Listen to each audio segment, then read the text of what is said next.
అబ్బా ఆర్సీ బోళ్ళు IPL cup గెలిచినాక దేశంలో ఎంతమంది మానసిక రోగులు ఉన్నారో బయటపడ్డరు. పానం పోయిందంటే కూడా అయ్యో పాపమని జాలి పడకుండా ఈసోంటోళ్ళు భూమికి బరువు అని చూసినోళ్ళే చీదరయ్యేటట్టు సావుకు ఇలువ లేకుండా చేసుకుర్రు.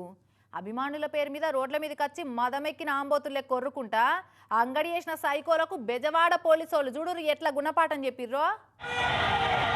యువత దేశానికి ఎన్నుబొక్క అంటారు కదా, అసలు ఎన్నుబొక్కకు బోన్ క్యాన్సర్ వచ్చినట్టే ఉన్నది కదా. దేశంలో కొంతమంది యూత్ పోరాల పోకడ చూస్తుంటే హక్కులు ఉద్యోగాల కోసం పోరాడుర్రా భయ అంటే ఒక్కరు ముందుకు రారు. కానీ పైసలు పారవోసుకొని ఏరుకునే ఒక ప్రైవేటు క్రికెట్ మ్యాచ్ల టీము కప్పు గెలిచిరని ఫ్యాన్స్ పేరు మీద రోడ్ల మీదకి వచ్చి కొంతమంది యూత్ పోరాలు చేసిన అంగడి చూస్తుంటే వీళ్ళు మనసులా ఇంకేమన్నా అని మంది అంతా శీదరించుకునేటట్టు చేసిరు.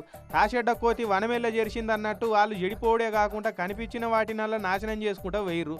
తోవెంట పోతున్న పబ్లిక్ కార్ల మీద ఎక్కి సొట్టలు పెట్టిరు, రోడ్ల పక్క పొంటున్న చెట్లు వీకిరు, బోర్డులు పడేసిరు, అంగీలిప్పుకొని కళ్ళు దాగిన కోతుల కంటే అధ్వానం చేసిరు. ఇక విజయవాడలుండే కొంతమంది పోరాలు అయితే ఆర్సీబీకి కప్పు వస్తే వాళ్ళ బతుకులేవో బాగుపడ్డట్టు బండ్ల మీద ఎక్కి పోలీస్ బారికేడును బరాబరా గుంజుకుంటా వేయరు.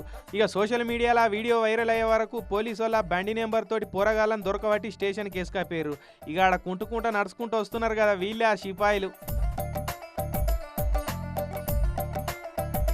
ఓటింగ్ మంచిగానే అయినట్టున్నది. ఇంకోసారి సంబరాల పేరు మీద రోడ్ల మీదకి వచ్చి కోతులు కూడా సిగ్గుపడేటట్టు చేస్తారా అని పోలీసు వాళ్ళు కౌన్సిలింగ్ గట్టిగానే ఇచ్చినట్టున్నారు. ఇక పోలీసు వాళ్ళ చేతిలో జ్ఞానదంతాలు రాలిపడ్డాక కోతి శాతలు చేస్తున్న తోటి జాతిని ఉద్దేశించి ఏం సందేశం ఇచ్చిరో అది కూడా ఇన్నుర్రిగా. మీరు కూడా అలా చేసి మీ జీవితాన్ని నాశనం చేసుకోమాకండి, మీ తల్లిదండ్రుల మాటిని శుభ్రంగా ఉన్నాను. ఎవరికైనా కూడా క్షవరం అయితే కానీ ఇవరం బోధపడదనేది ఇందుకే కదా. ఇప్పుడు మంచిగా అర్థమైంది అనుకుంటా. ఇంట్లో ఒక్కడన్నా అవ్వయ్యకు బువ్వ పెట్టడం లెక్కనే ఉన్నాడు. అభిమానానికి కూడా ఓ అద్దుండాలి. అవ్వయ్యకు నేను లేకుంటే ఎట్లా వాళ్ళని ఎవరు చూసుకోవాలన్న సోయింటేనేమో మంచిగుండు. అవ్వయ్యలు ఒత్తి పెడుతుంటే బొత్తరెండు అదిని అది అరగాకి ఇసొంటివి చేస్తున్నారని ఇక మస్తుగా శీదరైతున్నారు ఈ శిలరగాల వ్యవహారాలు చూసినోళ్ళు.